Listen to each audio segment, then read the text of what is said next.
Listen, I don't know about you, but I started a business so I could do this. Travel, be with friends, be with family, create memories. I didn't do it to sit at the computer all day. I didn't do it so that I could just be in countless emails and Zoom meetings. I did it to create opportunities for myself and opportunities for others. So listen, if that's something that interests you, enjoying time with your friends, being out and about, definitely drop by Erica Williams Classy Climb Blog. Check out the YouTube channel. We've got over 2,000 videos of free information that's actually changed people's lives. People actually post their new jobs, their new careers, their new businesses all the time over at the channel.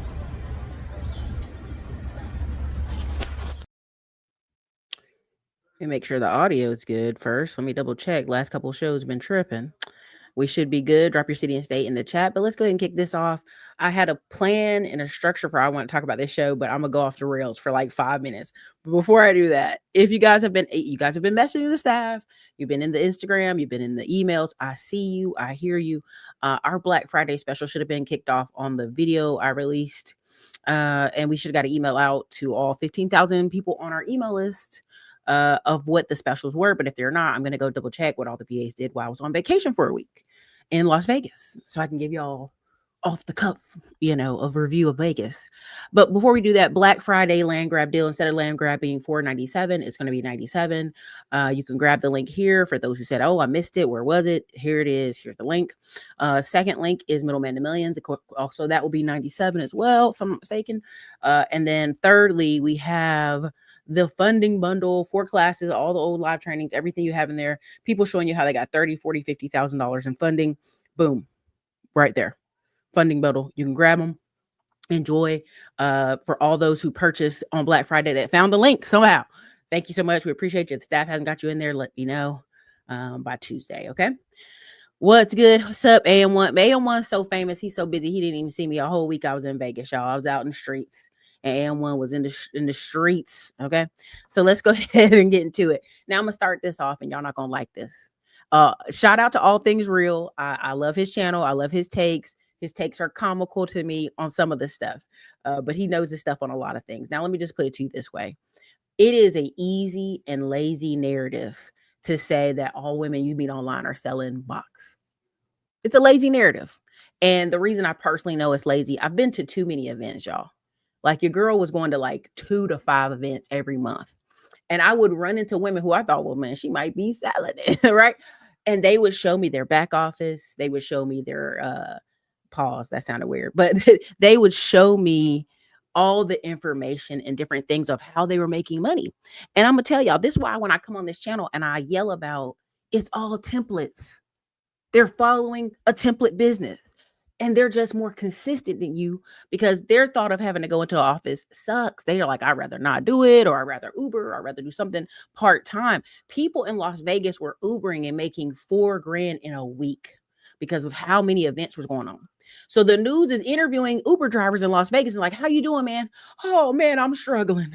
I'm only making $2,000 a week right now because the people aren't coming to town like they used to. You have countless Uber drivers literally on interview on the news showing their portal. I'm only making $2,000 a week. I used to make 4. So you're in Las Vegas driving your SUV, your sedan, your Tahoe. You're doing this, you're driving. And you're crying because you went from $4,000 to $2,000. And trust me, there was a lot of women, Las Vegas drivers that picked us up for Uber. That's why we get our own rental cars. But again, a lot of people, it's easy to say, well, they must be selling it because that's what I'm looking for online. One of the guys, Paul Alex, just married this beautiful Black woman over a year ago. He had known her for 4 months, married her. And people like, oh, she must have been online selling it. And he's like, no, the reason I actually chased her is because she had no bikini pics. She had regular women photos. She'd go out with her friends. She'd post pics. She looked great in the photos. And that's why I picked her. Okay, let's keep it simple. Let's stop overcomplicating this. So much so that he was able to create an online business where she talks about several things, diet, exercise, whatever, right? A lot of these guys do that. They marry these girls that are like, like, what do you do, baby? Oh, I make these special sugar-free cookies. Baby, let's make you some kind of online site for it, okay? Now, why am I bringing this up? I'm going to show you a couple people's pages. This Black woman right here who has hips. There are Black women who just have hips, and sometimes it's too much ass. I get it, y'all. Sometimes it's just too much booty in the pants, and I'm not mad at it. You know what I'm saying? Lord blesses us all different ways. Okay. But what happens is we get these narratives that everybody's selling box online. But these same people will go to the Dominican Republic and Colombia, where single mother rates are 70%, and pay. But they're accusing hardworking women of this. And now I'm gonna show you two different women. There was a bunch of women I wanted to pull up, but I said, no, that's petty. Let me not do that. Because you could judge it off that, right? So this is the one girl here off TikTok shop. Shit. These women are just following templates, okay? And people in the comments like, no way. You already started. Just be authentic, real, give them what the tea, and call it what it is. Congrats on all your success, Diamond. 500K. 500,000 in 2 months. Yes. What do you do for a living? TikTok shop. What has been your highest month in sales that you've had so far on TikTok? Last 2 months, I've grossed right at almost 500K. 500,000 in 2 months. Yes. What products were you doing, and like, what's the secret? Hover Air X1 drone. Were you live streaming or you did videos? Videos, all videos. I don't even do live stream. So how do you promote a drone to make those kind of sales? I actually record footage. Off the drone? On the drone itself. And you post it on TikTok? Post it on TikTok. That is so sick. Wow. Actually doing videos of me talking on the drone and out on the beach in LA, Miami, and just posting the videos. Insane. What advice would you give to somebody today who wants to start TikTok? Why haven't you already started? Okay, now you're gonna be like, no, Erica, see, she a mom with a house, and she listen, stop. I showed y'all how to go on Calidata. If you're in my Digital Liberty Warriors, go back and look at the old videos. I showed you how to see how much these people are making. Now, she's not making herself personally 500,000. What she's saying is, when you're at this conference, how much did you sell for the company? She sold $500,000. The average TikTok affiliate gets 10 to 25%. So let's just be nice. Let's do it on the low end, okay? 500,000 times 10% is 50,000. Let's give her a juicy bonus. Let's say they moved her up because they like, this girl's really good. 25%. That's $110,000, y'all. For 2 months of her running around neighborhood, filming stuff, droning stuff, the latest technology, she's going on vacation with her family. But if you go on Calidata, I can show you woman after woman after woman after woman that are making 10 to 20K a month. They're not famous. They ain't famous looking. Their bodies ain't bad. Some of them have bad built bodies. Let's really go there for a second. But what happens is, it is easy and lazy to say, yeah, I go online and all these women is selling cat, right? Like, it's real sad, right? Because I expect better out of y'all. I know there is a lot of women doing that, but that tells me what you're looking for in your algorithm. Right? You ain't hitting the fitness button. You know what I'm saying? You're looking for something in particular. You're looking for certain code language in the videos. And we all have seen that online. There are, as quiet as kept, there's a lot of men fitness influencers selling their body, right? 1 or 2 got called out because they was going to Dubai, and other people were soliciting their services, right? And so this was a whole big blowover thing about 2-3 years ago online, if you're deep into the online like that. I am not. I've gotten out of those deep, dark rabbit holes because what I found is it creates the excuse for why. Oh, do you see her over there? She's got $100,000 car. She must be selling box. Not the fact the woman's in some office for 60 hours a week and decided to buy a Porsche, right? Not the woman's in a sales rep role and got to use Porsche or got to use G-Wagon or got to use whatever, right? Repossessions at all-time high. You can get this stuff at auction. Right. But this is the lazy thinking. And unfortunately, in our community, we have a lot of people. Oh, that Black woman's budgeting. She must be selling box. Right. There was a single mom on here with 2 kids, and she worked at call centers and always got a lot of bonuses. She literally bought a house with down payment assistance. She took off 2 years. She took off a year, but it kind of landed in 2 years. And she was like, I'm just so stressed out because I'm the only breadwinner and I have these 2 kids. I really need to take a year off. So she kind of took a year off, somewhat part-time work, sometimes a little bit of internet. And people were like confused. Her neighbors are like, what? Did you lose your job? What happened? It's called a budget, y'all. It's called budgeting. And this is the problem in our society. We don't have nobody, mamas teaching y'all how to budget, teaching y'all how to cook. You have this, there are men online tomorrow. I have to shop out every night because I don't have no woman. What? Your parents failed. If your son don't know how to make spaghetti, baked chicken, what's 2-3 easy things? Spaghetti, baked chicken, easy stir fry, you failed. Nobody wants to hear that, but that's the truth. And the problem is we've allowed people to go with this narrative when I could just click here, right here, TikTok affiliate. And I've talked to y'all about affiliate marketing for 11 years on here. There were times in my life where I'm making $350K a year. I'm making more than engineer friends I'm sitting at the table with, and they getting stanking. Well, what's your investment looks like? What's your 401k look like? What's your this look like? And I'm sitting here looking at them like, where are you getting all this animosity from? But it's because it just can't be real, because you're not out here showing booty cheeks, Erica. How are you making this money? How? Right? So, like, all these things we've talked about for years.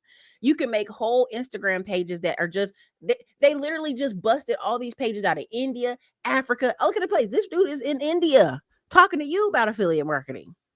Do you understand? Like the reason people are so mad at these immigrants, because they are getting to it. They're not playing with y'all. They're not, the younger people aren't playing anyway. I want you to understand the younger people are like already moved on.com. You know how you say the old stuff? You know what I'm saying? Come on, you dig what I'm saying? Like, if your son can't boil water with noodles in it, did you really parent him? You know how many people try to say, oh, you know, boys are easier than girls. What they telling you is, I neglected my child for so long that, yeah, he okay. We don't know that. We don't know your son's okay.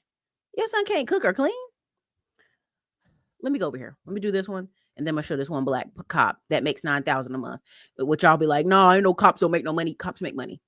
This is the sales girl official. This is one of the two girls that did this. They made $4 million a year, like 3 years in a row.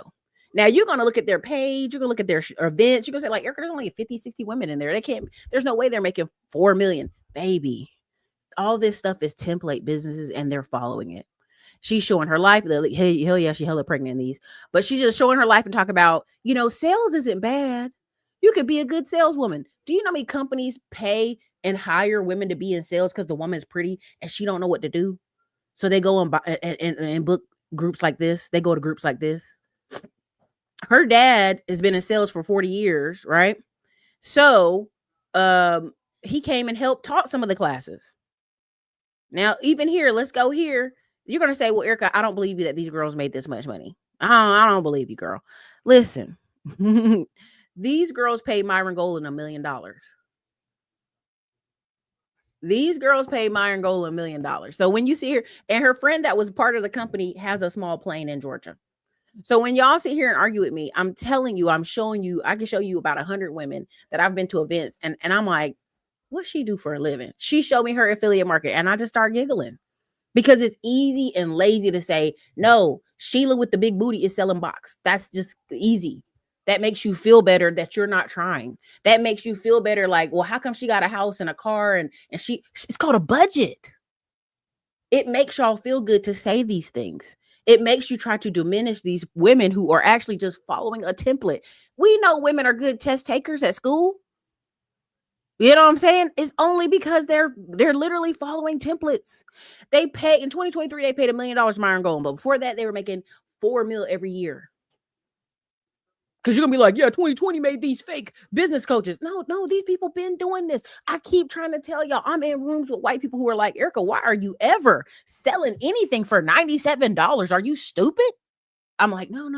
I just want to help people. No, you can't help people. Stop helping people. Right. And so I'm telling y'all, when I'm prepping y'all, you know what I'm saying? After May, everything I offer will be 20 grand. Now, this stuff over here, this YouTube stuff, y'all can keep playing with that. Y'all can keep doing whatever with that. I'm cool with it. Y'all play with it. Y'all enjoy it. But I'm telling you, I'm setting you up, trying to show you the $7 million play I'm playing. And I'm giving you the insight. I'm trying my best to show you. But if you get caught up on these people are selling box, you'll miss the forest for the trees. Now, when you pay this money to Myron Golden, you're like, that's stupid. Why would we do that? You go in there, his team, you know what his team does? They go give you the same ads, Facebook ads, YouTube ads. They set up the Google ads. They set up everything. You make your money back in 30 days almost. This is a money play at certain levels. Majority of the courses and stuff I've been telling y'all about, it's been $5,000 and you just follow the template. And that's what girlies do. Right? There's a lot of women I meet who are taking GC license tests right now. And at first I was like, that's crazy. And it's because their husband keeps failing the test. That's because their husband's struggling on the test. He can't read. He's dyslexic, stuff going on. And they're literally taking the test. So now they have a female-owned, female company that does what? Gets the percentages, gets the contracts. You dig what I'm saying? I don't think y'all understand. Like, these are just regular white ladies. You know what I'm saying? Just regular. Nothing fantastical. No disrespect. These are like the same white girls who went to school. Nothing fantasticals. You know what I'm saying? Nothing over the top. Like, oh my gosh, she's a freaking hot box. I'm gonna fall out. No, just regular ladies. Regular. Let me show you this cop, and then I'm gonna go on to the part of my show I was supposed to go on originally. I done got upset because I just see that, and it's such a lazy trope because I'm actually out here and these people are actually working their asses off following these templates, and it's just lazy. For my rent, $320 for utilities, then the internet, my phone bill, and this is a cop. This is literally a cop in Texas. This is why when they be like, ain't nobody going to Texas because the property tax, y'all hush. You don't know what you're talking about. You sound stupid. That's the saddest part. Let me go. And as a state trooper living in Texas, $9,800 just landed in my account. Let's see how it all breaks down. Bills first, $2,600 for my rent, $320 for utilities, then the internet, my phone bill, and all my streaming subscriptions. Now my living expenses, $950 for groceries and eating out, $380 for gas, $600 for bars and basketball tickets, $170 for my gym membership, and close to $500 on skincare, spa treatments, and cosmetic upkeep. Now the debts, $610 for my car payment, plus $400 for my credit cards. Finally, the savings, $1,100 into stocks and crypto, $500 towards my retirement fund, plus some money set aside for vacations and family support. Now that my budget is set, I log every expense throughout the month, and the spreadsheet automatically does all the calculations for me. And yes, before you ask, this template is completely free. Just comment budget, and I'll send you the link. It's the end of the month, and as a state trooper living in Texas, $9,800. Now you're gonna say, well, Erica, is he selling courses? Is he selling courses? It must be a scam because he's selling courses. Now you can go on budgetbuddy.com. And I want you to understand, if I got 17,000 people downloading stuff, right? Why am I using multiple cops to show and people who make $10,000 a month to show how well Budget Buddy works? Because I paid these people. These are budget my paycheck with me as a 22-year-old police officer living in Texas. This month, I got paid $9,698. Let's see how it all breaks down. Bills first. $2,600 for. It's the end of the month, and as a police officer in California, $9,743. Let's go there. Would you want $9,800 in Houston, Texas, or $9,700 in California? I'm gonna tell you right now, Houston, Texas. Just landed in my account. Okay. Budget my husband. My boyfriend just got his paycheck. So today it's time for me to plan our $8,900. So y'all gonna be like, well, what? Their focus is on people who make significant income, right? Because there's people online watching these influencers live ball, and they're like, I can't live like that, baby. It's the end of the month, and as a brain surgeon in California, $34,668 just landed in my account. Let's see how it all breaks down. Bills first. Right. And again, you're like, well, these can't be real. They're all real. These are regular people. Regular. Right. Let's budget my husband's paycheck. My husband just got his paycheck. So just like every month, I'm going to take care of our $11,900 salary. Right. And so in this economy, you're thinking, well, everybody must be booty butt naked selling their bodies online. No, they're not. I know. That's that lazy poverty thinking. Right? It's easy to think like that. Now, are there a lot of people not making money? For sure. There's a lot of people real poor in this economy. You know what I'm saying? We have the white underbelly out here. Okay? It's out here. But again, they're just using UGC creators, right? And they get paid. He's a combat medic. It's the end of the month, and as a combat medic in Texas, $7,900 just landed in my account. Let's see how it all breaks down. Bills first. $1,650 for my rent. Okay, so I'm gonna say, okay, well, Eric, I see all these videos with these UGC creators. Oh my God, this is amazing. Show me more. I click on his website. This is how you make it. Make money right here. You click on this website. It's usually $70, but today you're gonna buy it for $0. But look, I got all these extra add-ons, $3, $4, $7. Like, right. You're gonna get all these things, right? And again, they're gonna market to you, right? They're telling you it's free, but I'm telling you, like, listen, 231 reviews. He's got a catalog. You go over here in the catalog for the products. Okay. Oh, just $190. Now y'all know this is Black Friday special sales. So anyway, let me just keep it moving. But would you pay $70 to have that Excel sheet like the rest of them? Yes, of course you would. Of course you would. Okay. The free budgeting template is only today. Well, we know that's not true. But anyway, long story short, why am I showing y'all this? Why am I showing y'all this? Because I really want to dispel some of the myths that are out there about how people are making money and how people are surviving. And it's unfortunate. Do you know what I'm saying? That's the sell. We're selling people the everybody's booty but boot naked. So you should be booty butt naked too. That's not true. Again, I'll show you a few more examples. This is a farmer. Again, you know, farmers ain't broke. We done talked to y'all about that a million times. It's affiliate marketing. Affiliate marketing. He's making extra $15K a month marketing products and services. Okay. Another one. Here's another one. This 100K. This is Sean Casey. I don't know how to explain it to y'all, but like he spends all day ebooks and selling stuff online. I just want to tell you this, like we're in the same affiliate marketing groups. And I'm just, I know the back office on a lot of these people that y'all are online. Like, well, Erica, why you ain't got the Lambo? For what? Okay. Let me show you this one too. It's another farmer. Right? Now there's another technique that I could show y'all, but I'm not gonna show you right now. But long story short, it's literally just spending $5 a day on ads, and people click on the different ads, and you use UGC creators. I've talked to y'all about that. I've taught that in inside the Digital Liberty Warriors for a long time now about how these people are just, it's all affiliate marketing. Like don't overcomplicate it.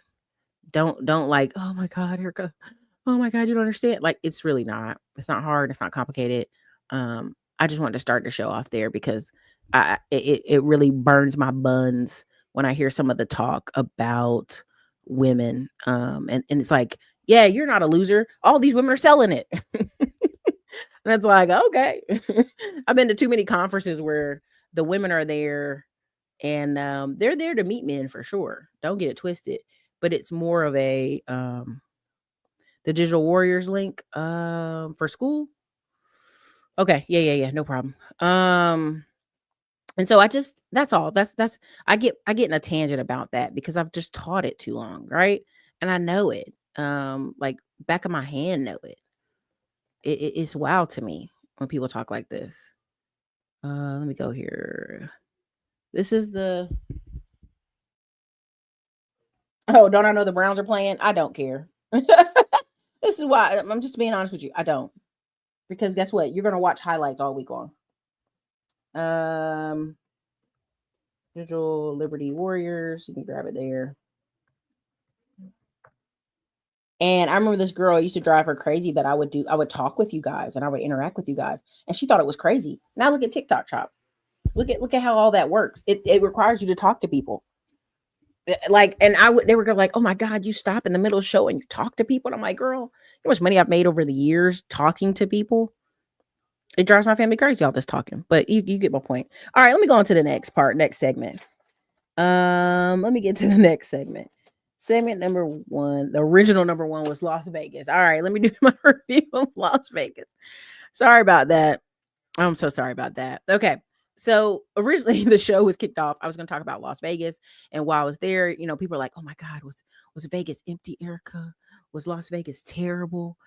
What did it look like? And I don't want to tell y'all this. People were still spending money. I know. I came in on Formula One night ending. Beyonce was out there. The Peoples was out there. Let me share this screen right here real quick. Just to kind of get your minds right, because the change from this year to next year, y'all gonna be like, whoa, what just happened? And I'm telling y'all, financially, y'all not ready. If you don't have a game plan, Whew. Okay, so this is Formula One. I just put Las Vegas F1, right? And y'all gonna be like, well, Erica, people weren't out there like that. Oh, people was out there, baby. It was booked and busy. They had sold out of rental cars at one point, right? You had to get there a little bit later. I'm just telling y'all, you're like, it's cold. Nobody was out there, baby. They was in Vegas. They was out there. They were living life. Now, were some of the casinos a little empty? For sure. Were there less people than regular? For sure.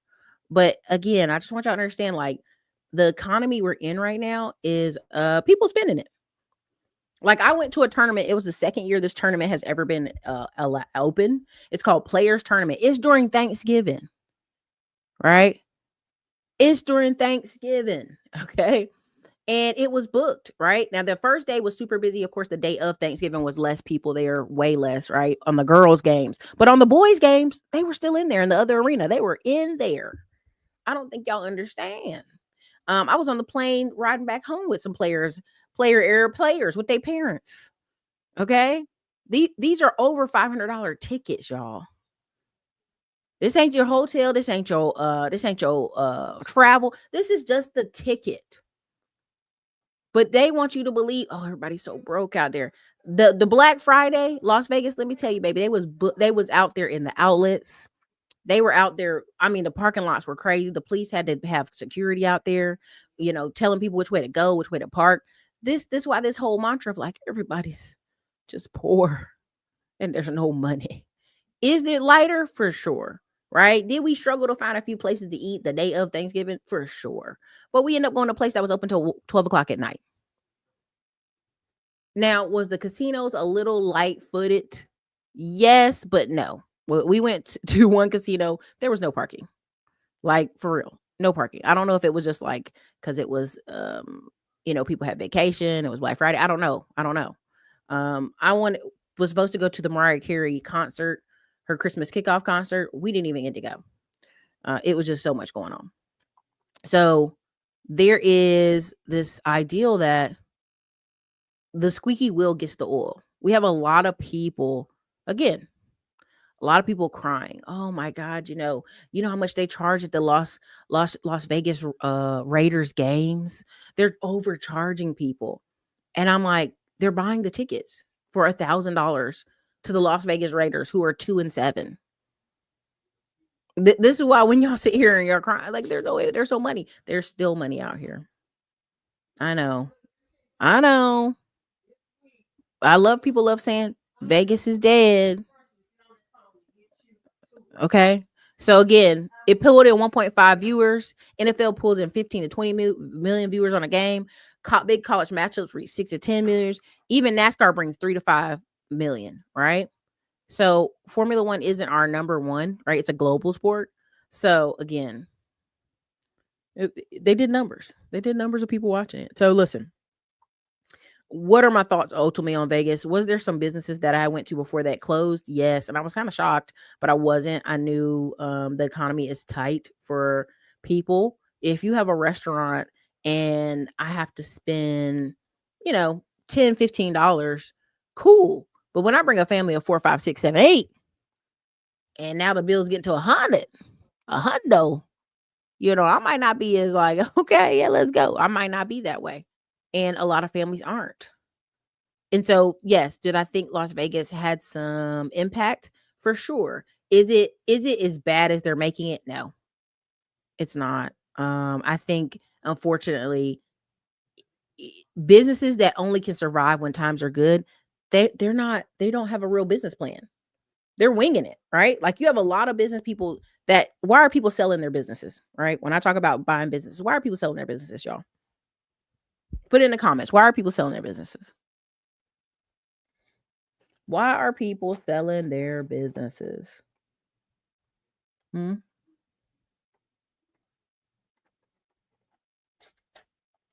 Just be honest with you. People are selling their businesses, and I know it takes a minute for y'all comments to come through. They're selling their businesses because they don't want to adapt. They don't want to change. They don't want to grow. Like if it ain't broke, don't fix it. They've been kind of rolling, kind of limping, right? Their kids don't want it, right? Maintenance issues, costs. There you go. Too tired. Yeah.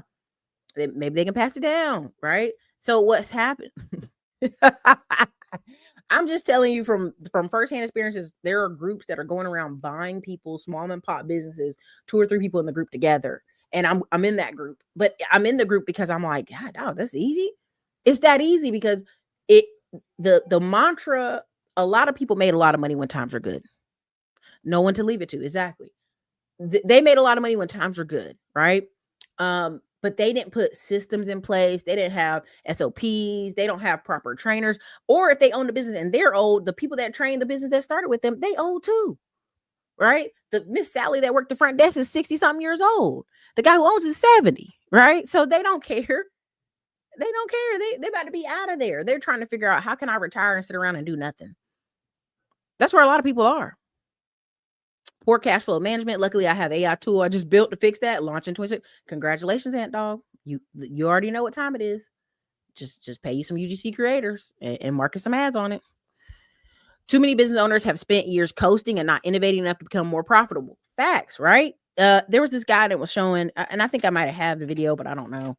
And Grant Cardone, it's one of the trainers. It's Carson was like, yeah, people make $5 million. Their company's like, we're doing so great.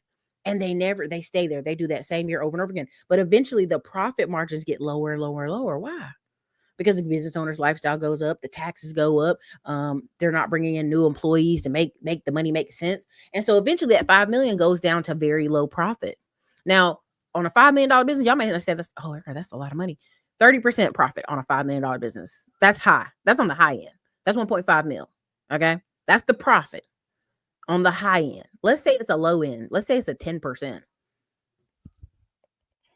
Let's put it on the low end, right? Let's say it's 10%. You're going to be like, after a while, you're going to be like, we got to figure out something else, right? And I'm going to tell you right now, 5 million times 10% is $500,000, which is still good. But I want to tell you right this, Sean Coakley that I was telling y'all about, his shoe and a Naka Power company made $50 million. He took home 10%. And then he didn't even take home that. That's $5 million. It was 10% profit. That's $5 million profit. Then he had to pay 2 Middle Eastern guys who ran the operations daily because he didn't want to be up in there. Okay. Then you're paying staff. And eventually he kind of let you know, man, I really only took home like 1 or 2 mil. I made more money buying and selling homes in Houston, Texas. He would buy one home for $400,000, brand new construction in the community. 2 years later, he want to sell it, sold it for $900,000. That's how crazy Houston is right now, right? He bought a house in another area. He bought it for $300,000, new construction, ended up selling for $700,000. Now he's moved further out of the city, right? Bought $1 million house, big, nice, spacious. I'm telling y'all, like the money moves that many of y'all are trying to figure out how are people getting ahead. It's called buying real estate. It's called having a business. That's it, right? Even if you're a high income person, as I saw y'all the budget page, like what are you doing with the $9,000? They weren't talking about investing. A lot of them weren't, right? They just weren't. So again, this is a problem. That's why so many people are selling their businesses. Now let me show you this other thing here. I'm gonna go wealthy black people. That's what I was gonna do. Hold on. Because there was something I wanted to show y'all. Let's see if I can pull it up.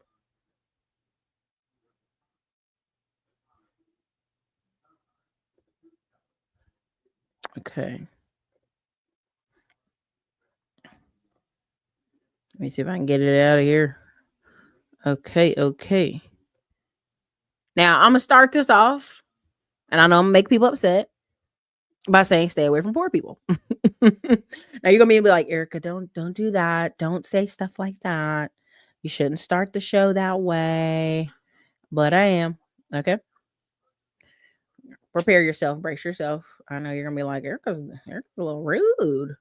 But I just want to show you this because I think it's important about energy and vibration and maintenance.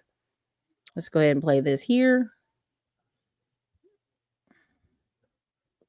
From people in survival mode. Their pride turns into irrational behavior, which makes them dangerous. The way they deal with self-hatred is by misspending. Money is misspent to compensate for insecurities and feeling inferior. You want to buy the approval. You want to buy the products that restructure the image. Gucci bag, Prada. It's not real happiness. They'd rather look like they're happy than actually do the internal work to actually be happy. It all starts from home. The kids grow up anxious because their parents complain to them about bills. It makes the kids feel like a burden, making them carry adult stress early. And when you share financial struggles with your children, it makes them feel guilty. And now they don't want to ask for nothing.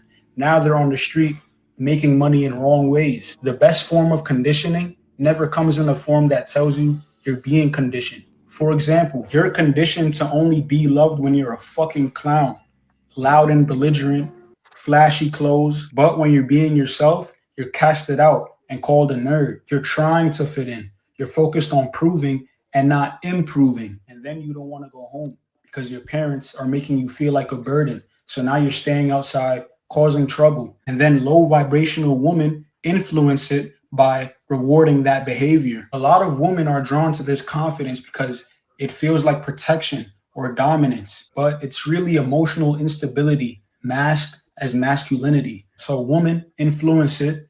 Parents make us worry about bills when that's their job. It gets glorified through music. Now we think we gotta be gangster to get respect and validation. Street people aren't bad or evil. They're just limited. They cannot do better because of their current level of understanding and awareness. And in a way, that makes us no better than them. But if you want to elevate in life, stay away from them. Stay away from people in survival mode.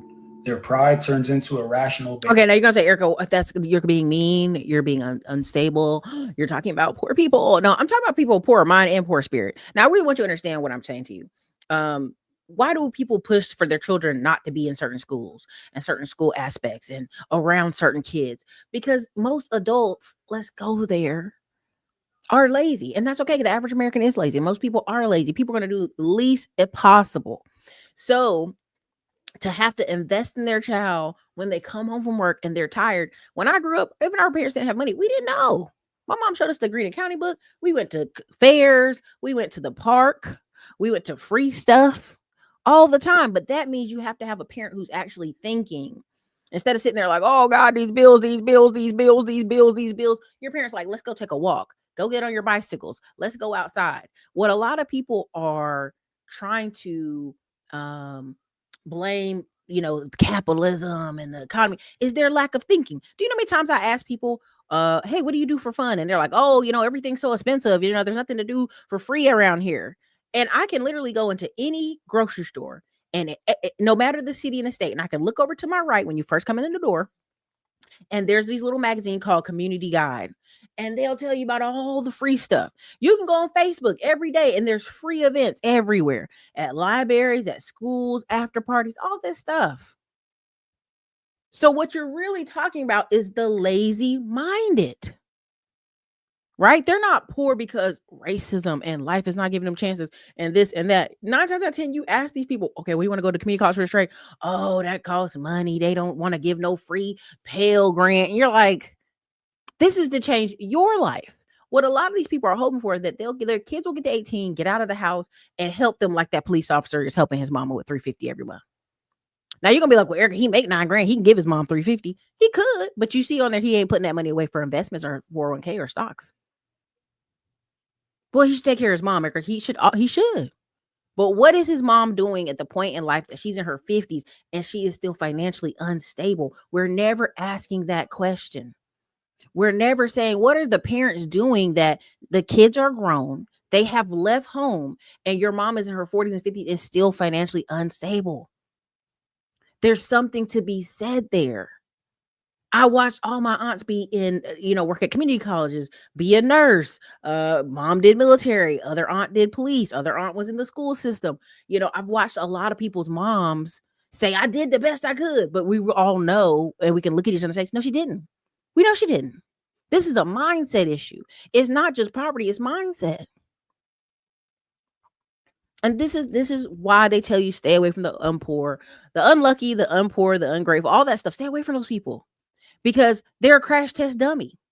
They're a demo person. They're just going to tear down whatever you build. This is why when I talk to y'all sometimes saying, hey, get a break from your family, people be like, no, Erica, I got to do whatever I got to do for my family every day. And again, I'm going to say this and y'all going to be like, oh, she hates men. when men divorce their wives and sometimes leave and like move a state or go make a bunch of more money, I'm never upset about that. Long as he circle backs around and tries to commit to the kids, because baby, kids aren't 18 years. Kids are your whole adult life. I have friends who have parents who were on crack. Okay, she's an associate. Let me fix that. But her dad was on crack in the 90s. But because he had carpentry skills, when he got off drugs, he went back to work. And he did the rest of his life trying to repair his relationships with his children. So when this man was dying, his kids made sure he had good care. I know too many people who family members, they got on drugs or they did something else or something happened and they didn't take care of their kids. So now they're at 60, 70, 80 saying the kids ain't shit. My kids ain't taking care of me. But if we ask them a question, what were you doing while they were 15, 16, 17, and 18? But they ain't ready for that conversation.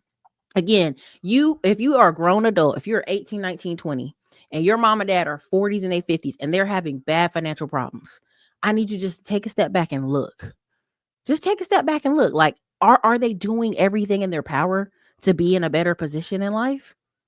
Sometimes you got to ask that stuff. Y'all not going to like it, but sometimes you got to ask it. Now I'm going to show a couple of more. I know this is kind of hitting people in the knees, and I'm okay with that. But I want you to be honest with yourself. Some of y'all have parents who won't be honest. Oh, you don't understand racism, the economy. Like, okay, mom, what that got to do with you? You didn't pay grandma taxes on that house and we lost grandma's house. What that got to do with that? You know they got payment plans downtown, right? You know they got payment plans downtown. So what are you talking about? Okay, so let me play this. I know I said I'm going to talk about wealthy black people, but I'm going to show this and then I'm going to show the next clip on the wealthy black people. Let me show you this. This is in rural Georgia. And I want you to understand, people are like, well, they got what they wanted. Now, I'm going to say something and y'all going to think I'm unkind, but I'm going to play this. The amount of people who need it here is up 40% compared to last year. Thank you so much. As inflation has gone up, more people in her community say they can't afford groceries. For example, coffee. In 3 weeks, it went up $7.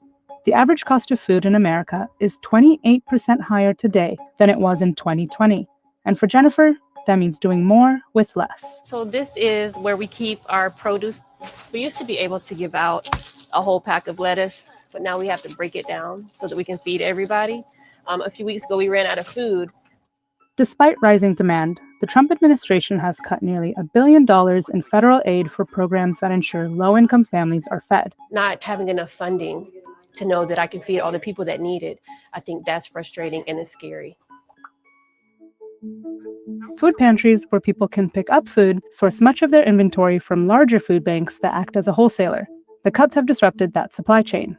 For decades, the federal government, through the USDA, has sent billions of dollars and hundreds of millions of pounds of food to food banks across the country. Private businesses and individuals also donate money and food, and farms sell food banks' produce at a steep discount, like this box of fresh vegetables.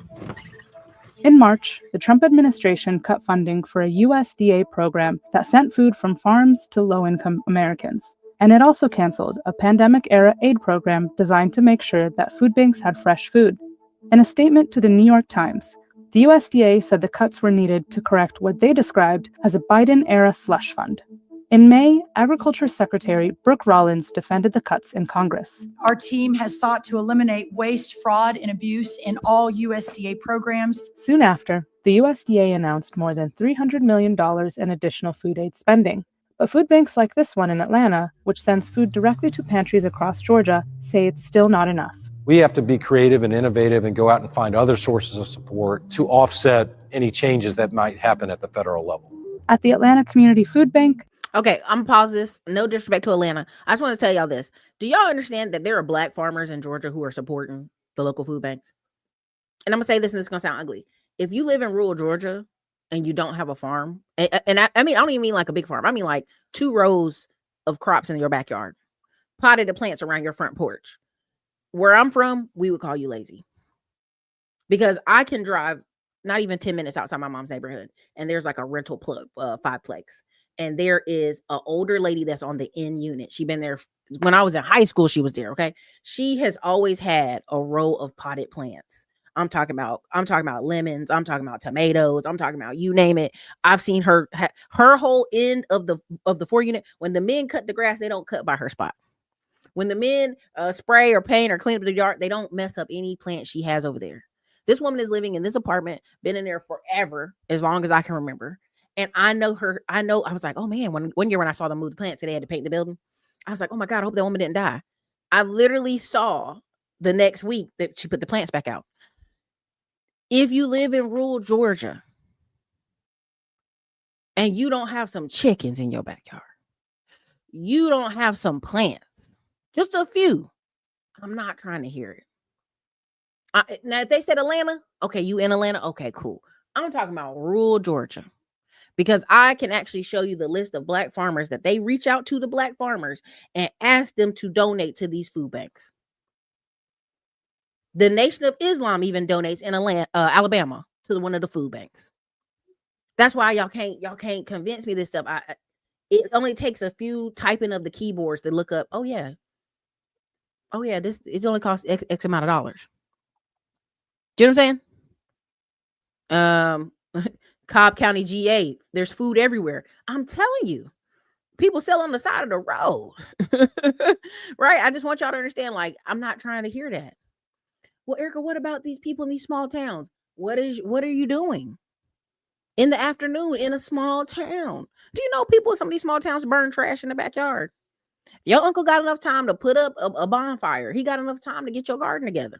He got enough time to get you a few chickens. Come on now. There you go. Micro farms, all kind of stuff. I just want y'all to understand, like, the average, when you go talk to landscapers. Don't take my word for it. Go talk to landscapers. They tell you all the time they go in backyards. People don't even go in the backyard. They don't touch a thing. Grass growing up to your knees. People aren't utilizing their yards. So again, you want me to have, oh, Erica, these people, they're hungry. They're not that hungry. They're not that hungry. Right? There are people who are really experiencing hunger and starving. Not these people. Okay, now let me get back on the horse. I just wanted to say that moment. I know you're gonna think I'm ugly, but I had to say that.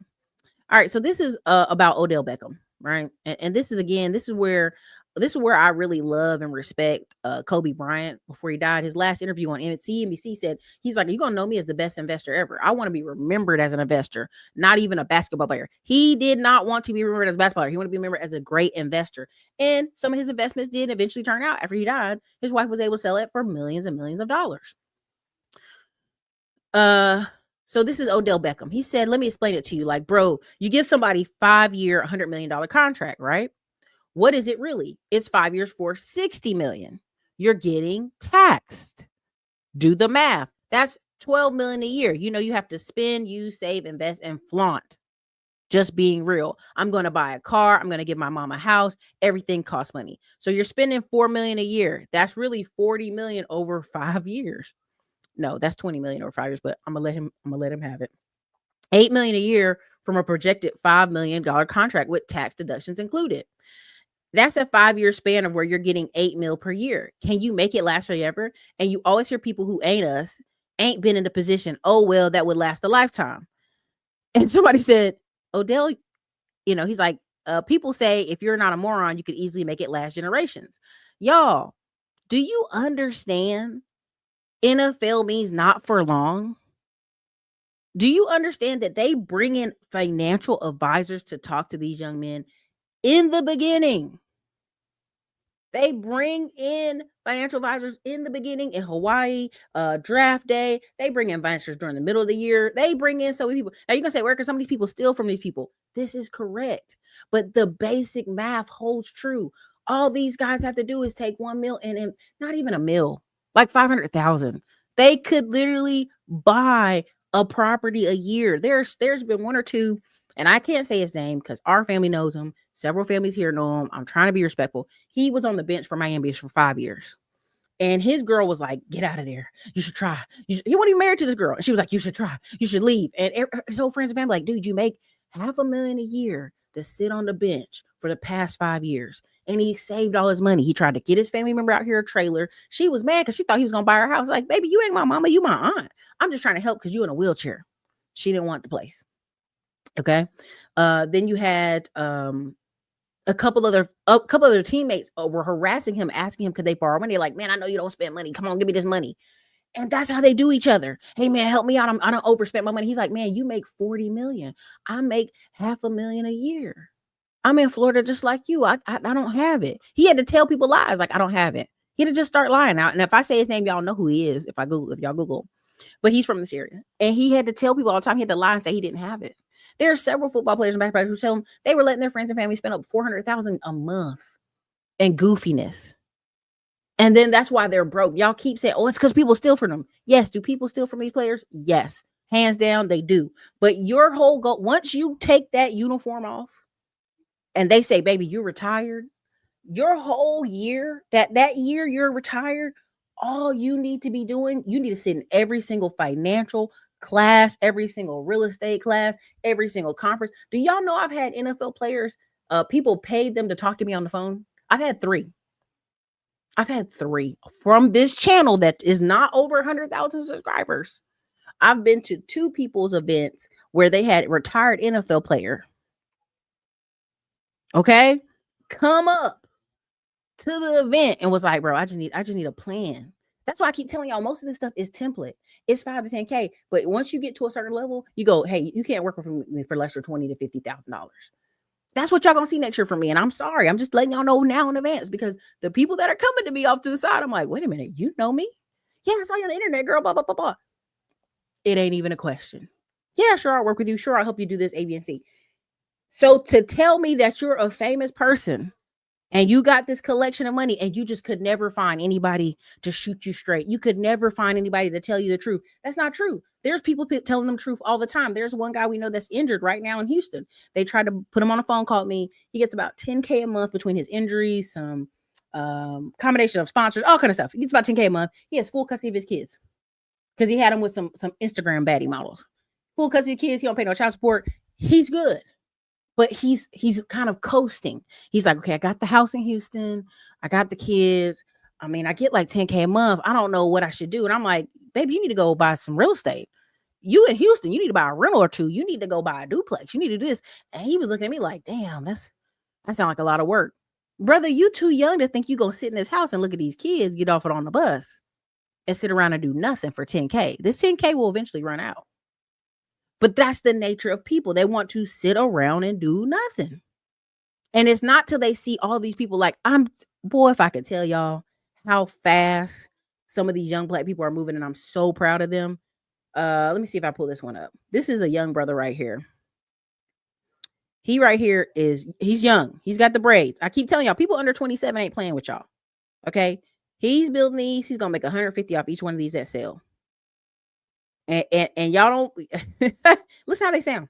Forward with getting a survey and a site plan and getting things moving forward. But that's the first thing I do is make sure it's buildable. Yeah, that's really good. Are you able to tell too off of like dimensions? Like I've seen sometimes like if somebody pitches like, I don't know, like a 10 by 50 lot, probably know you can't build on that. Yeah, sure. So most areas that I've built in already, I know the zoning. So in this area right here, you got 5 feet setback. Now y'all gonna say, well, their parents must be helping them. These other people must be these people must be doing stuff. They must be giving them money. They're not, baby. It's a template. And if you're in my inner circle, you know what I'm talking about. This is all template. These young people are getting to it. That's why I told y'all next year the inner circle gonna be 20K because the people who are reaching out to me, I already know. I already know what time it is. Right? I have people who sit on sidelines like, hey, let's do this. They already booking time with me. I got you. You good. But I want you to understand, you're seeing more and more young Black men like this. Super wealthy because they're just like, what's the template? Let me follow it. Let me show you this guy. Now you're going to say, well, Erica, he make money off courses and community. And I'm just going to let y'all know. I want y'all to let that go. It's almost as bad as y'all talking about the girls with the stripper bodies. Okay, here we go. Hold on. And he don't make this every month, but just so you know, here we go. My $200,000 paycheck from last month. First things first, I bought $100,000 worth of Bitcoin. I spent $14,000 on my rent for my condo, paid my parents' mortgage, and that was $3,000. I have 3 cars, so I paid 3 car notes. My McLaren is $4,500 a month. My Escalade V is $3,000 a month, and my G-Wagon is another $3,000 a month. Obviously, I got to insure the cars. My insurance is $1,800 a month. My credit card bill this month was $8,400. I didn't really buy too much. And then I took one of my friends to say courtside. That was $4,500 for 2 tickets. And then I took another another group of my friends to go to dinner at one of my favorite restaurants. Paid for everybody, and that was $2,800. Last but not least, I saved $50,000 for taxes. Now I'm broke. Here's how I spend my $200,000 paycheck from last month. Now you're immediately gonna say, "Well, Eric, I don't know about this. I don't know." Let me show you his page, just so you can understand. You know, he made a comment like, "Here's some side hustles you could do: content creation, car detailing, photography, DJ." Now people gonna be like, What? Now you can go look at his page. You can go see as much as you want about him. You can go review him. He must be lying. No. Again, sports betting, puts. What is puts? Okay. Talks about exotics, business consultant, Houston, Texas. Now we can go open up every one of his pages, but I can just go right here and go click this right here. Oh, let me see if I can open this up. Oh, no, I don't want you to show. I don't want it to show my stuff. Hold on. Anyway, that's his GOAT sports betting membership. It's $25 per week, right? So which is $100 a month, right? And he's got, if I'm not mistaken, 1,200 people in there. So immediately people are like, see, he makes money from groups and courses and this. And I just want you to understand, like, this costs nothing to open up these little web pages. It costs nothing to start these Instagram pages for free and copy and paste other people's stuff. Can y'all see this tab? No, you can't. Okay, what's my bad? Here it is. It costs nothing to start these pages and copy and paste. People are super addicted to sports gambling. Only 3% of people win. Just let you know. Okay. Let me go back one more time. Share this tab. Let me show you this. Now you're gonna say, well, Erica, listen, all this stuff is business consulting. Don't let it go over your head. Okay. This is again stocks. You make money when it goes up or down. Ask Dr. Chaz. Don't get me on the lying. I ain't got time to lie. Let me show you this one. Okay, this is a clothing brand. Okay. Right. You may not like it. Somebody do. Okay. Again, here. This is a luxury exotic car rental and chauffeur services. Okay. They got a bunch of exotics. People pay for the. Let me tell you, I went to Miami for something. I'm gonna be quiet on it. But I went to Miami, and the first thing they did is like, we got to go get a Lambo. And I'm like, for what? That they didn't care. They didn't care how much it costs. They're like, I need a Lambo. As you can see, you out here getting the Big Slim Live that looks so exotic, man. I'll pull up if you trying to ride clean in the city. Come holler at my boys. They're gonna take care. Y'all already know there's people that follow Slim Thug. They might not do it all the time, but they're gonna do it for a day or two. They're gonna do it for the gram. All right. Does that make sense what I'm saying to y'all? It's affiliate marketing. Yeah, man. That's all this stuff is.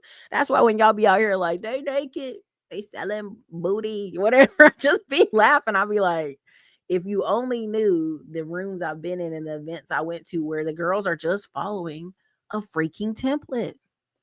It's not hard. Erica, it is hard. I try to do it. I get what you're saying. Let me show you right here. Let me show you Abram while I'm at it. Let me show you him. It costs $20,000 to $50,000 to work with this young man. He got 40 new bills coming just this year alone, but he got a lot of stuff, right? Flip deals. I mean, he's originally from Louisiana. If y'all could see that the dreadlocks don't stop you, not having perfect teeth don't stop you, just being about your business, being consistent. Construction is a big money maker, y'all. There's a lot of wealthy Black people out here. No, Erica, no, the numbers are so small. And my challenge this year, as I go this year, is to challenge when I meet other people who are Black who do online business, we got to start donating to the Black groups. We got to start donating to the nonprofits. We got to start doing something because it's almost like we're invisible out here. And if you have any sense of your head, that's not true. We're not invisible out here. We're out here. Right? We out here. He does know his stuff. I actually met the guy. And so I just want you to understand, like, it's not hard. This is all learnable. This is all teachable. The amount of stuff you can do in 1 year, 2 years, really crazy. This dude's 27, y'all. I want you to understand. That's these doors. That's for these custom closets. And I can show you about 15 more Black men his age and younger who they go to the trainings that I keep telling y'all there are 5K.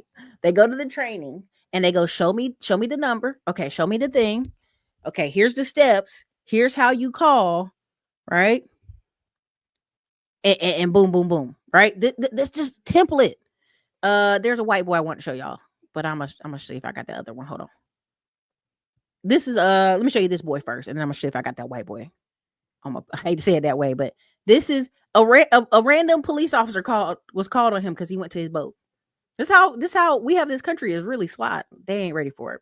This spot right here is my property. Sir, what I don't like, when I was walking up to my boat and the spot that I paid for, this is my boat. Okay. This is my boat. Yes, I do, at my house. Registered to the VFW. This boat is registered underneath my business, Prestige LLC, like under registration. Okay. Would you like to see the registration? That's not the point. The point is it's his private property. Have a great day. Wherever I want. Not on private property. This spot right here is my property. Sir, what I don't like, when I was walking up to my boat and the spot that I paid for, this is my boat. Okay. This is my boat. Yes, I do, at my house. Registered to the VFW. This boat is registered underneath my business, Prestige LLC, like under registration. Okay. Would you like to see the registration? That's not the point. The point. They don't want to see the registration. Now they're embarrassed. We can go to his page. I'm gonna show you his page again. Ecom, private equity. Y'all can look at it. Hold on a second. I'm trying to find this clip for y'all. Here we go. Hey guys, welcome back to another day of life. This time, okay. But again, you can go see his page. Again, all this stuff is e-commerce, online pages. These are charter planes. I can show y'all Charter King, show you examples. Again, people aren't ready.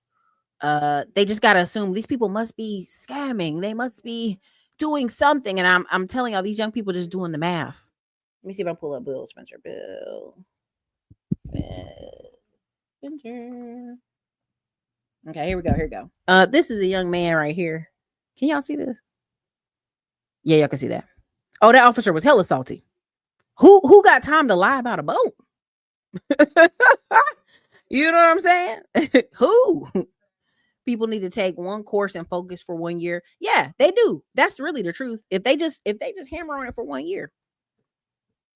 Because people be like, Erica, what do you think? I'm like, dude, I've been doing this for 10 years. Let me see. Officer, oh, he was salty.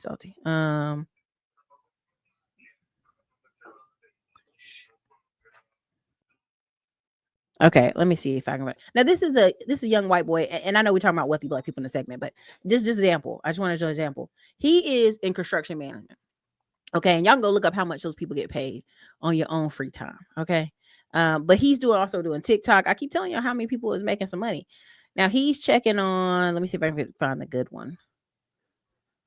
Oh goodness, where can I find it?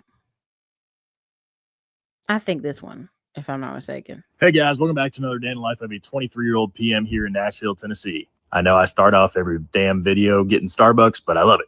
Anyways, got to the job site bright and early to go get the skid steer from the other job site so I can bring it back over to the job site the trailer was on and backfill the electrical ditch. And once I was done with my expert operating and also feeling like I was going to die getting this off the trailer, it was time to head to the next stop, which was picking up this Ranger because we have a makeshift drag and we need to drag this whole entire 5-acre lot to make sure the seed that we had broadcasted the other day really sticks in there and sprouts up well. So yeah, some days are boring, but some days you get to ride around in a Ranger all day. After that, I knew rain was coming the next day and it was about the perfect time to light this big burn pile we have up at the first job site. So grab some diesel and lit fire to the world. Thing went up pretty quick. I don't know why I was thinking it wouldn't, but had to go over to Butters Ace Hardware to grab a little sledge. Okay. Now, why am I showing you this? He's not the person building the actual house. He is the person who is hired as the project manager. Okay. Y'all can go Google, look up project manager on your own. Essentially, it's a $5 million house. The guy who's building it, he could be building 10 of those. He ain't got time to run around and do these small little nothings. And he ain't gonna do it. But Bill Spencer does, different stuff. Skid skiers. You can go look at his page. He goes to different stuff. Why would they be here? I'm gonna show this and I'm gonna show another link because this is one of the easiest ways they can pick up the next 2-3 years, learn all the steps, and then turn around and build their own stuff. Why construction and the trades are the best career to get into if you're just getting out of high school or college. The research that I did, I found that over half of the construction industry is aged 40 or above. And the ages 16 to 25 only make up about 9 to 10% of the workforce. Meaning it is a great time to get into the construction industry and the trades, to learn lifelong skills, to make great money. If you want to, take that extra step to be your own boss one day. It's simple supply and demand. Homes are going to be built. AI can't take it over just yet. And we need young, hardworking people to fill those roles of the older generation that is heading out. Things that I loved about being a plumber and a superintendent project manager is the camaraderie and relationships you build, lifelong skills you'll learn. Every day is a new day. You're not sitting at a cubicle all day. Job is only about as stressful as you make it. And you get to drive by, show all your friends and family and say, hey, I built that. All in all, I would say it's a great career to get into. If you're thinking about it, do it. Drop any questions or comments you have below. Let's try to inspire and encourage the younger generation to take hold of this great opportunity. Okay, yeah, and then I'm gonna show you. I'm gonna show one other thing, and then I'm gonna show more on Black wealthy families, just because I got to. Now, again, this is just being aware. Okay, just being aware. Okay, so let's go ahead and do this. It's important for everybody to be aware. Be nice if I had some volume. Hold on. We do about almost $1 million a year. Me, myself, I bring home about $250,000 a year. A plumber. You have your own business? Yes, I do. Revenue first year, I think it was about $689,000 first year. How much you make now? Average probably about 1.2. Profit margins, man, it's very good. I can tell you that. I'm a journeyman lineman. I do the power lines. How much you make? I'm about 250. If you want to work more, like I'm in management, the guys that are actually working right now every day, they're making close to 500. We had one guy last year make 499. I'm an HVAC technician. I'm in the union and I'm going through the apprenticeship right now. So I'm a second year, and I learned there, and I learned from my journeyman on the job site. So right now as a second year, I'm making $36 an hour, but in 3 years when I journey out, I'll be making over $60 an hour. Shop that we do brakes and alignments. Gross in my business by like 1.4. It's like the profit. I like about 350,000. Car shop. How much you make a year? Over 200 grand. Journeyman lineman, yeah. Base pay for journeyman lineman is like 140. Do mostly sewer engineering in the street. We do a couple $1 million a year. You want to start working, get into a trade, either electrical, HVAC, plumbing. AI will never take over that. Electrical contractor. Why do I tell y'all always to go to these car shows? Like sometimes people are like, Eric, I don't want to go to conferences, yada, yada, yada. And sometimes I just say go to car shows, because the average person there at the car show that's doing it, it is 9 times out of 10 some type of business owner. 9 times out of 10. And I just want y'all to understand, like, but just trying to be nice about this. Like, it takes years to get here, yes, but in general, it's simple. Someone asked me a question about middleman's. No, I don't. I'm not going to be funny. I'm not trying to be disrespectful. I have no desire to teach anything on government contracting. You know how the reason I say that is there's plenty of people already doing that in the space. You could create a middleman to millions business today and make $50K a month off running. Like, I'm just being honest with you, just running 5K in Google Ads a month. You're going to make $50K, right? And that's just average. That's what I talk about, and that's what I teach inside there.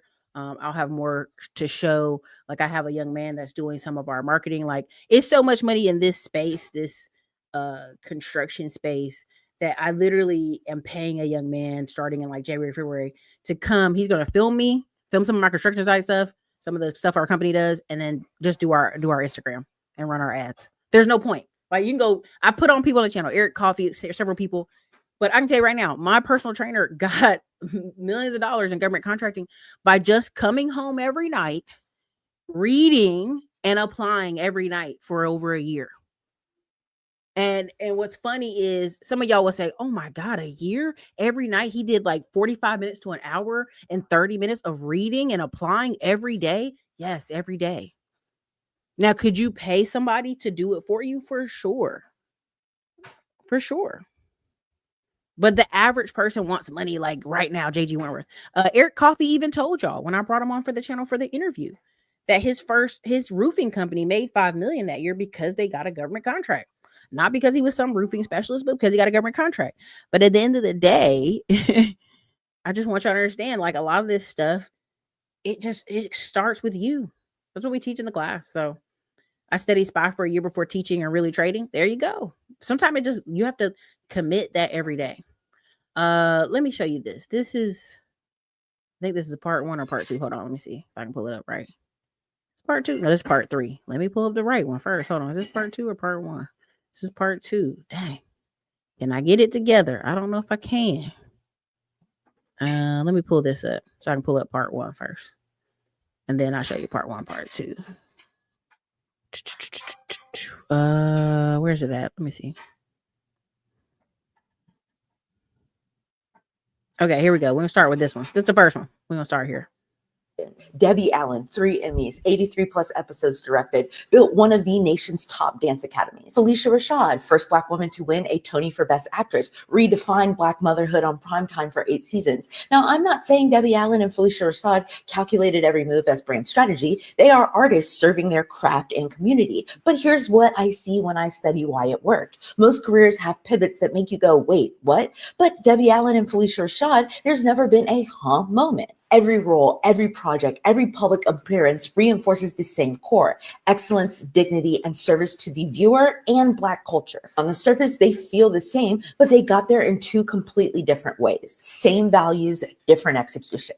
This is a 2-parter, and today we are breaking down Debbie Allen. Debbie Allen's brand from day one is discipline is love, excellence is mandatory, and cultural preservation through the rigor of craft. Whether she's choreographing Fame, directing Grey's Anatomy, or running her academy, it is the same core identity. Let's break it down. Number 1, build infrastructure as control. Debbie Allen built the Debbie Allen Dance Academy in 2001. She created production companies that developed projects she believed in. She owned both the platforms and the performance. The takeaway here for you is, if you're building a services business, ask yourself, am I creating assets I own or just delivering for others? Platforms, academies, IP, that's what compounds. Number 2, discipline as brand identity. Debbie Allen's brand doesn't start and stop with dance and performance. It has discipline pulsing through its veins. She is famous for those rehearsals where excellence is non-negotiable. Discipline is the undercurrent of her entire positioning, and it is that clarity that comes through. The takeaway here for you is, if your brand is premium, discipline really isn't an option. It's your identity. Do not dilute your standards to scale faster. And number 3, master one and then integrate the rest. Debbie Allen was performing on Broadway in the 70s. While performing, she started choreographing The Fish That Saved Pittsburgh in 1979.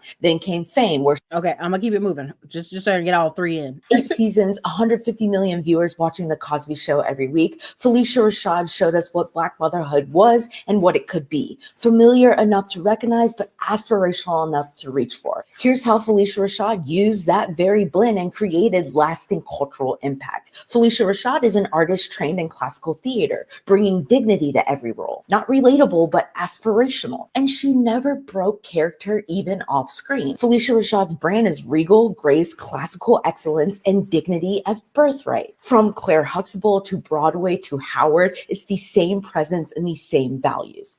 Let's break it down. Number 1, on brand everywhere, every time. Claire Huxtable wasn't just acting. It was Phylicia's actual values of dignity, intelligence, and grace that bled through the character. Every interview, every red carpet, every role after, the same regal presence. 50 plus years, no off-brand moments, and no contradictions. And when your brand never contradicts itself, trust becomes the only moat you need. The takeaway here for you is, one version on social and another in business, you're managing contradictions and not building a brand.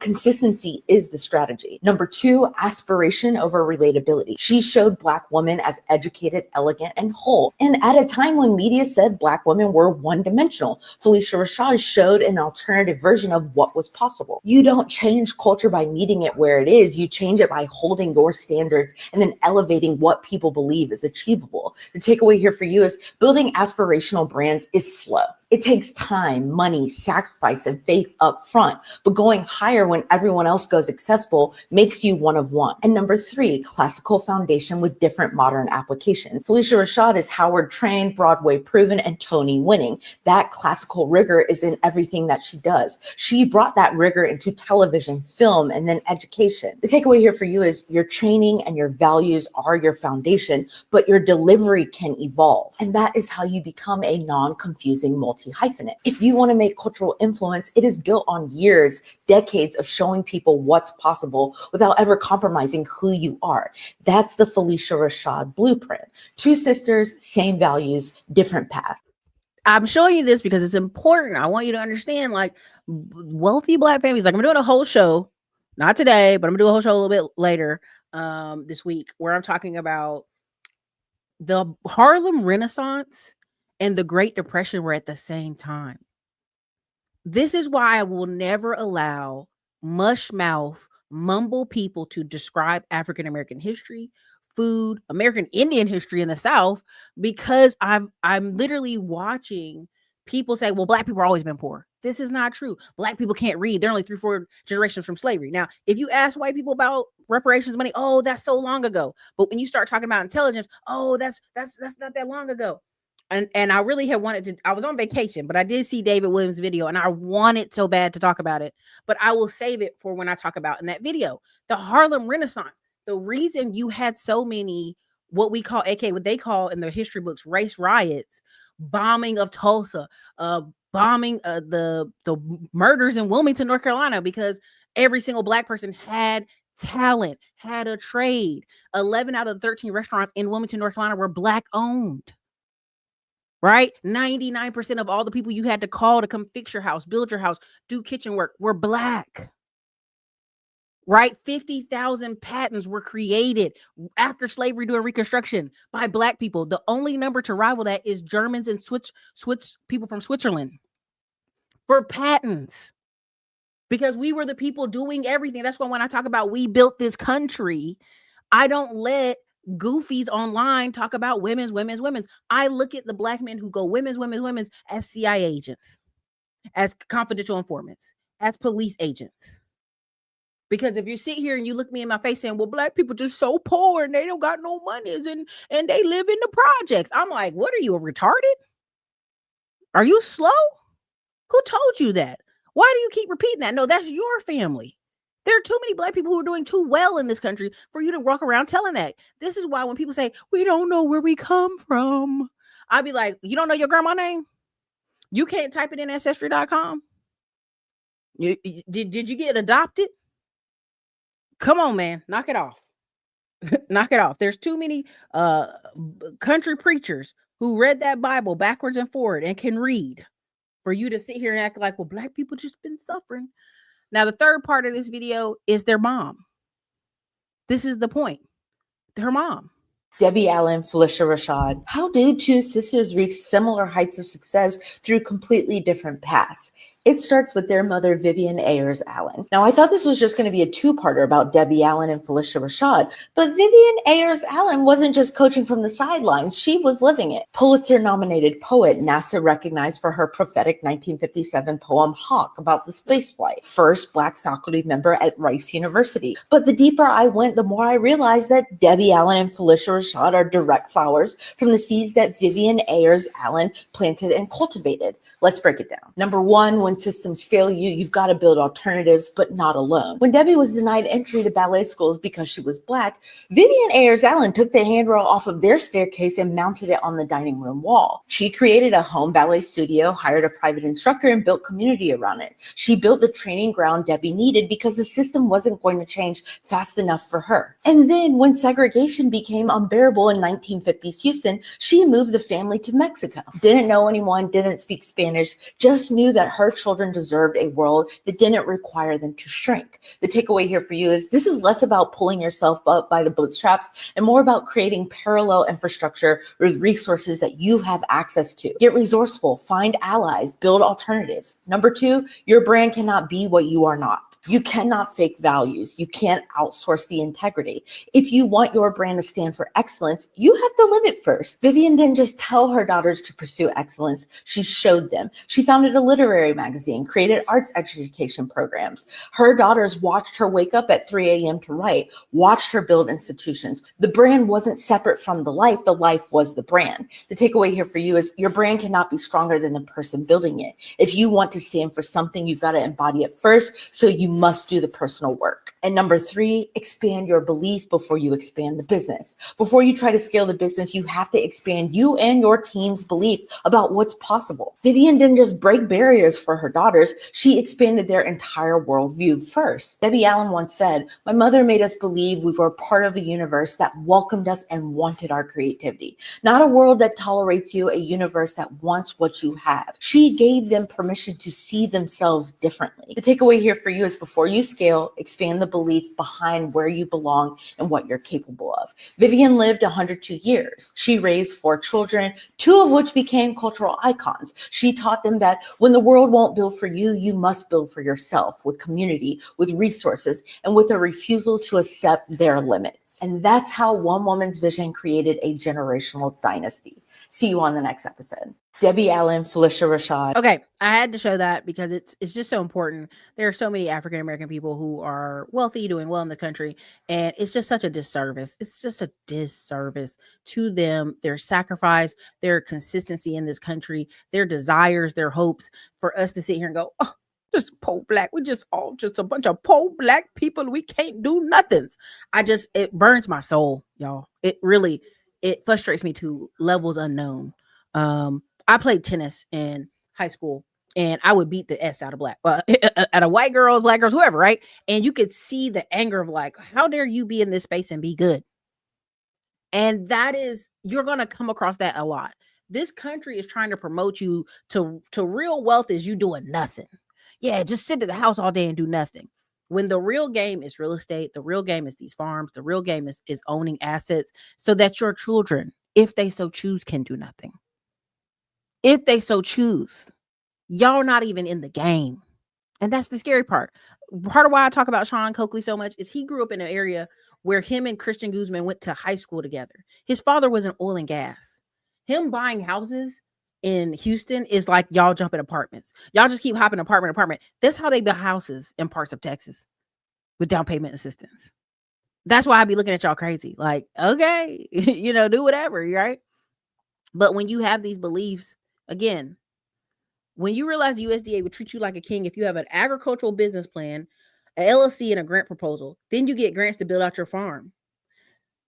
I'm telling you, the game, when I met the black vice president over the Texas Farm Credit, he was like, my whole goal now as I walk into retirement is to get little black and Hispanic boys to understand farming as this big play of money. That's what it is. And because we wait till we're about to retire out of a company to run around and do, like, your life should be a long journey of you investing in communities, investing in people. And a lot of people say, well, Erica, where will people get the energy? They're so tired from work. Baby, you need to figure out what you eating, what you drinking. You need to get some blood work done, because you shouldn't be just destroyed by the time you come home from work, that you have nothing left for your family, nothing left for your kids. A lot of y'all just don't think y'all gonna get older. You know what I'm saying? If you in your 30s and you about to just die, like, there's a problem, baby. You need to go get that checked out. Okay? Because you're just not utilizing time wisely. When someone wrote me up this plan for next year, at first I laughed and I said, oh my God, this is actually possible. Because it's just template, baby. All this stuff is template. These girls talking about farming and ranching and all this other stuff. This is all templates, y'all. This is all templates. The average cost of stuff is $5,000.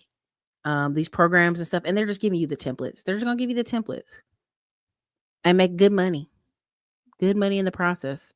Let me show you this one. I love this woman. She's 55, but it's crazy. Because black don't crack. We gotta moisturize that skin, y'all. Moisturize. Please hear some uncomfortable truths you might need to hear. Your 30s will expose every lie you told yourself in your 20s. The people you grew up with may not grow with you, and that's okay. Let that truth set you free instead of keeping you stuck. Some people are only close to you because you don't have boundaries yet. You're not tired, you're misaligned. Your energy isn't drained, it's just being spent in the wrong direction. You don't need more self-care, you need self-respect. Self-care is cute, but self-respect is transformational. You don't need more inspiration, you need fewer interruptions. Your 30s won't give you peace, they give you perspective. You create the peace. Growth will cost you your fantasy version of yourself. the one who never failed, who never missed, and who never messed up. Reinvention requires disappointment. Somebody's going to be mad, your family, your friends, or your future self. Pick who you can live with. If you don't choose your life on purpose, you will live it by accident. Your 30s aren't here to punish you. They're here to push you. Hope that helps. One more. This is a good one.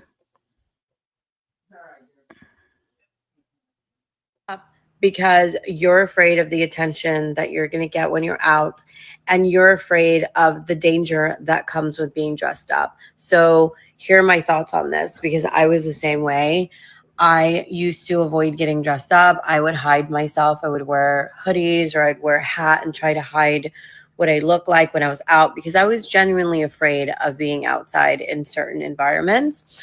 So here's what I've learned, and here's what I'm going to tell you. Never stop dimming your light. Never dim your light. Never stop dressing up. Go out and be exactly who you're meant to be.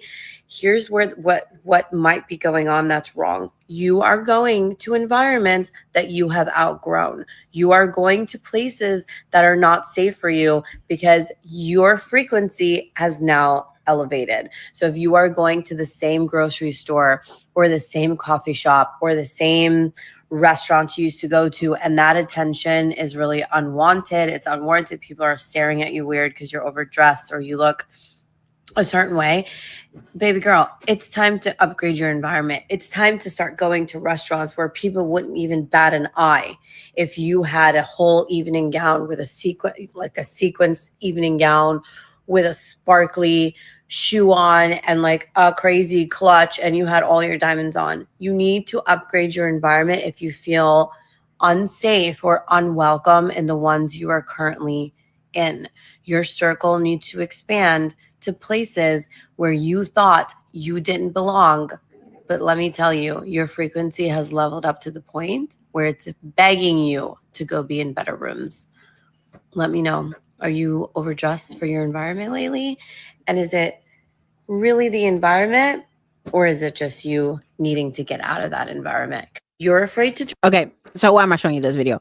I wear cowboy hats all over Las Vegas while I was out the past week. I had 2 different colors, and I was on camera. Like for my inner circle people, I'll post a picture in there, but not for y'all. I was on TV. I was on cameras. I was all over the place, right? Because people were like, "Oh, wow, hat," like, and you're like, "This is everyday. This is nothing spectacular." Right? I had on a black button up and a cowboy hat, and they were like, "Oh, wow, where are you going?" I'm like, "Just to the game," right? And I want you to understand, like, a lot of y'all are trying to convince friends and family to do something. You cannot. You just have to go and get with the people who are going in that direction. I wanted to talk to y'all so bad about creating teams and why, you could take a team of 3-4 people and y'all do more in a year than people do in their lifetime, right? A lot of times there's a video I posted, Man of Tomorrow was talking about. This guy's like, yeah, I went to college and then I teach classes. And he was like, why would you do all that when you could just get directly to lobbying Congress, lobbying city officials? Look good, buddy. Lobbying people directly to get the job done. Why are you going this long route? And this is what I want to tell y'all. Sometimes y'all watch my channel and you'll be like, well, Eric, I want to do this. Okay, well, what do we need to do directly to get it wrapped up? It's 33 days left in the year. Can you go to the gym every day for the next 33 days in a year? Right? Before January.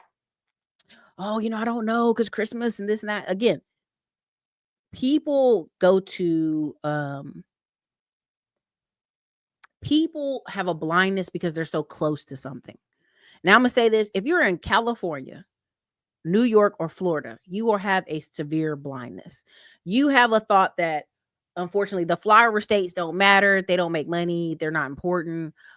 This is why Texas is eating the lunch, right? I watched this guy talk about financial markets, and they're like, the lady had to correct him. She's like, baby, there's more Chase employees in Texas than they are in New York City. What are you talking about? Like, she was looking at him like he was a crazy person, and he had to correct. He's like, well, yeah, Florida too.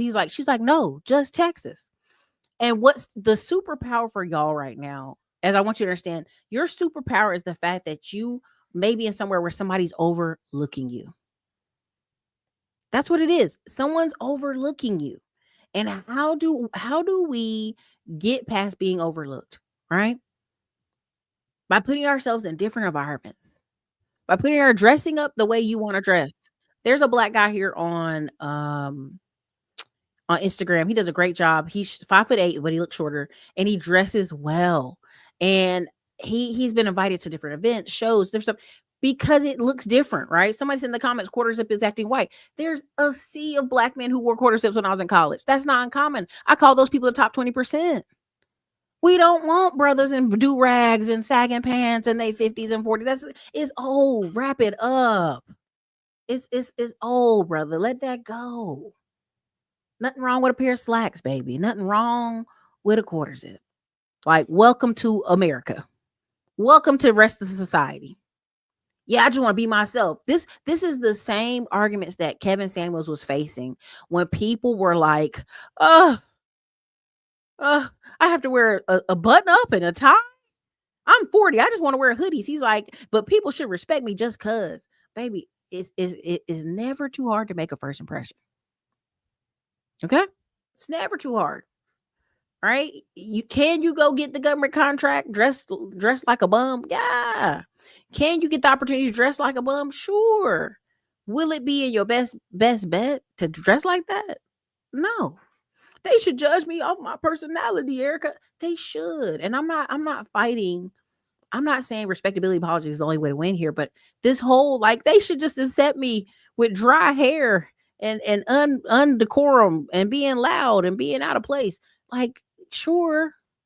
If that's the hill you want to die on, have at it. Spend the rest of your life dying on that hill. But you're going to do it by yourself. We're not doing it with you. We're just not going to do it with you.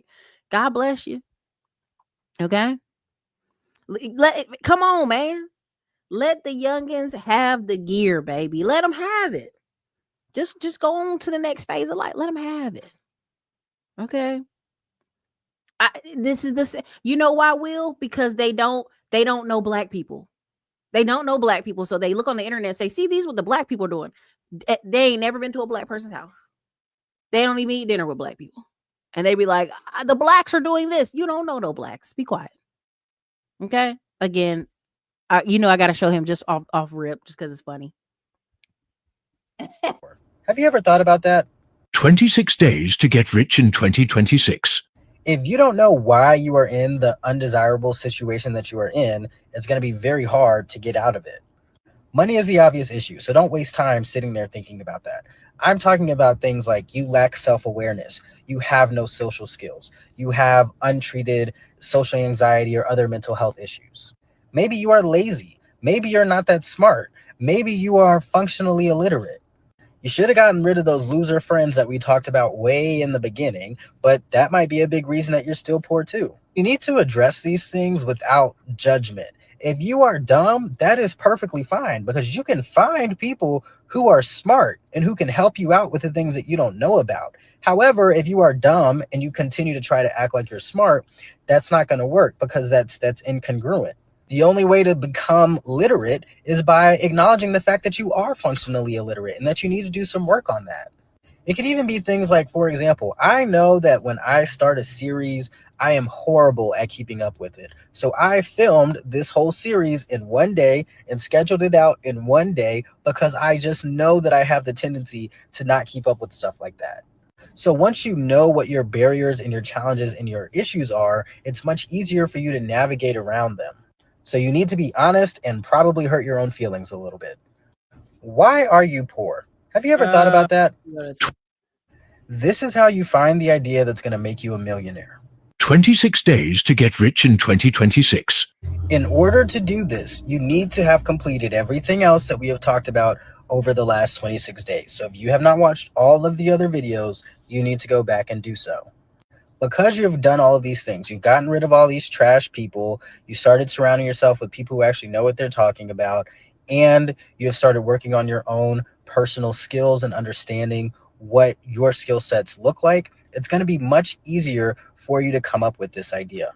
Like I said yesterday, you need to center this on your own personal interests, things that you already like, things that you are already good at, and you need to get creative. For example, One of my coaching clients had 20 years of experience in technology, but she really was interested in public speaking and being more of a people person rather than just sitting in IT. So what we did is we made up a plan for her to be a public speaker talking about all of her experiences within IT.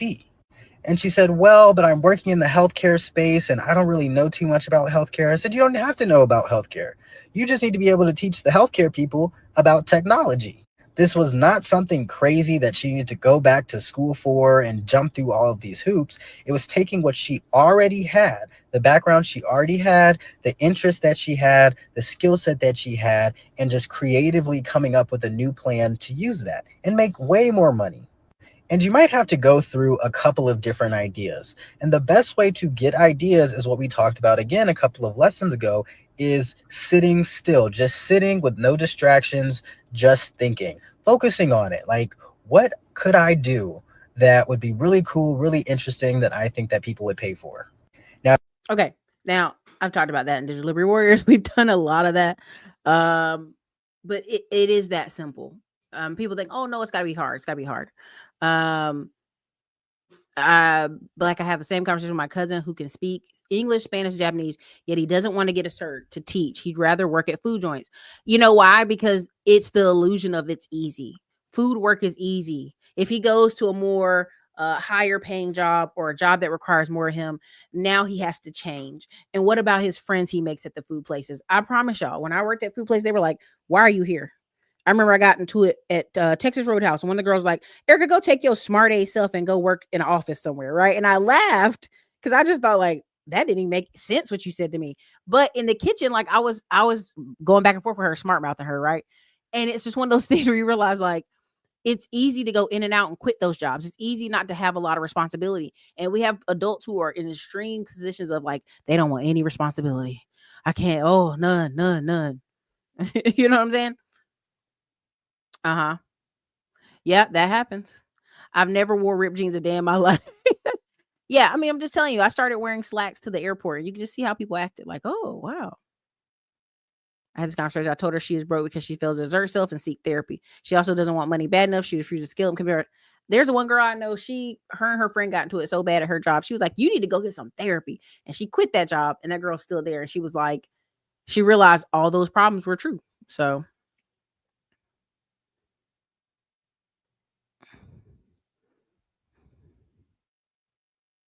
okay, let me see. I think that was my last one. I know this was a little bit longer than I thought it would be, but I just had to go over it. Yeah, again, these guys, I still use them as an example. Again, everything's 5K. I know y'all be thinking, no, Erica, everything's 5K. Let me see. Do I have it still? I don't.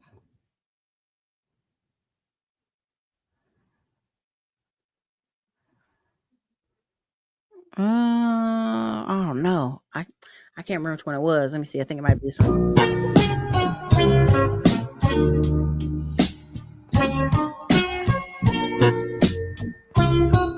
Oh no, they're gonna get me for the copyright. 3 years ago, I was working 10-hour days, making $90K a year. I thought it was normal to never have time with my wife. I told myself I'll be free at 67. That's a long time, y'all. So today I have to conform to any of those beliefs because what? He started owning digital assets. Y'all know the story. Come on, man. I use WebPro AI to generate all these leads. In return, I get 10% for each completed job. 10% of a 30K roofing job. Is it chump? Right now, I passively average 40K to 50K a month. It's allowed me and my wife to retire at 26. Now you're going to say, Erica, no way. And I just want you to understand, like, these younger people are getting straight to the numbers, straight to what do I need to do? What's the data? Right? Yeah. So, this is just some of what you're going to see coming up. And so this upcoming year, I'm excited to show some of the stuff I've learned and some stuff we're working on, but y'all don't, there's some other shows this week. I'm going to talk about fast money, slow money, talk about a couple of different things because it's important. And it adds to the conversation, but let me get on out of here. Thank y'all for y'all time. Did any of y'all have, not that, sorry. Did any of y'all have any questions on Black Friday, any of the specials, anything we may have missed? Thank you so much. Spaghetti just boiled water. That's right. Thank you for the $2 super chat. And thank you, family, for sure. Thank you so much. Was there anything I missed in the comments? You guys can go ahead and hit me up. Again, Black Friday. Let me see if I tagged it. I think I did. Again, Black Friday land grab course. You can get it for $97 instead of $497. We're teaching you basically the rest of the year. We have a training on December 6th. I think December 6th and December 20th. Now you're going to say, where? That's right before Christmas. Again, y'all getting caught up in football and Christmas and all this other stuff. Good luck. All the people in certain real estate spaces, we actually break down and talk about it in there. Don't miss those live trainings because they're good. And then also Middleman to Millions, we'll be talking about the young man I'll see if you can come on some of the reviews, some of the live trainings, and talk about basically how we're going to film better pictures, take better stuff, and then run Google Local Service ads and a couple other things in marketing. And how do you get those numbers up to 50K a month? And how do you find more people to do some of this stuff for you? The other one also is the funding bundle. Is 4 different courses inside that one bundle. I think it's $97. You can grab it off that link in here. I'll try to copy and paste and put these in this video after it renders. But you guys, listen, the K-shaped economy is going to be even crazier, because when we were in Las Vegas, all I was seeing was Asian business owners running around talking. Even at the basketball game, if you're in my instructor groups, you see we were sitting on courtside. The people we were sitting on courtside with were essentially, best way to say it, they were business owners. They were business owners who were like, yeah, I figure I'd come out here for the holiday. You know, when we went to the outlet malls, it was all like Asians and Indians just going out there shopping, living it up, right? I want you to understand the reason they're not as stressed is because they're in a position of creating companies, even if it's food businesses, even if it's massages, because we got a massage special on that day too. They're going to keeping that money moving. They're gonna keep that money moving. So for them to go out and shop and spend $200, that ain't nothing. For them to keep, going out to the grocery store and not complaining, it ain't nothing. But who's out here complaining every day at the grocery store? So y'all have to decide in this country whether you're going to just be permanently complaining for the next 10, 20 years, or for the next 3 years, you're going to figure out what are 1 or 2 things I can do to tweak this and change this for my life. You just have to decide. So you can always email us at admin@classyclimbtx.com. I've been putting it all over the community wall, anywhere. You can always ask questions. Again, once you receive the link, join the school group, we'll add you to the class. So that's what I got for y'all. Oh yeah, there's no easier time than now. So all right, you guys, this is your girl Erica, Classy Climb Blog.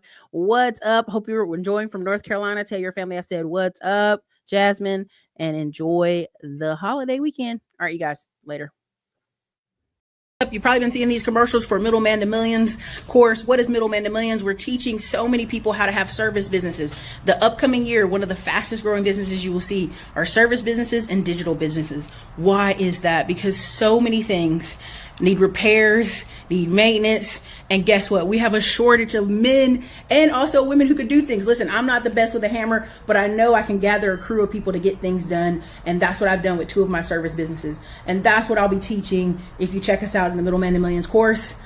And look forward to us on the road with Digital Liberty Tour 2024. It's Erica Williams.